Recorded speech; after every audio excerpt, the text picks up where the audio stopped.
హైదరాబాద్ కర్మన్ఘట్ దానంజనేయ స్వామి ఆలయంలో ప్రత్యేక పూజలు నిర్వహించారు. మంత్రి పొన్నం ప్రభాకర్ ఆలయ ఈవో లావణ్య స్వాగతం పలికారు. తెలంగాణ ప్రజలకు ఎలాంటి ఇబ్బందులు లేకుండా చూడాలని స్వామివారిని కోరుకున్నట్లు మంత్రి తెలిపారు.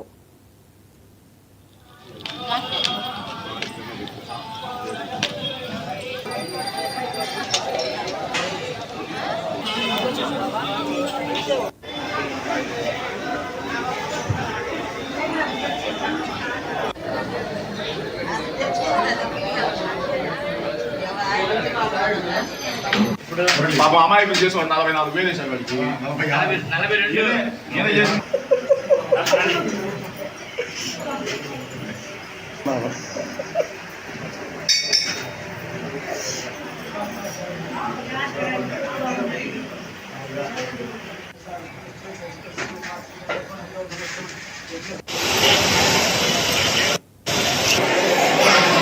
ఇంట్లో దీపాలు వెలిగించడంతో పాటుగా సమాజంలో కూడా మేము ఈ హోదాలలో రుగ్మతలను అసమానతలను తొలగించి అందరూ కూడా బాగుండే విధంగా దీపం వెలిగించి ప్రార్థించుకోవాలని కోరుతాం.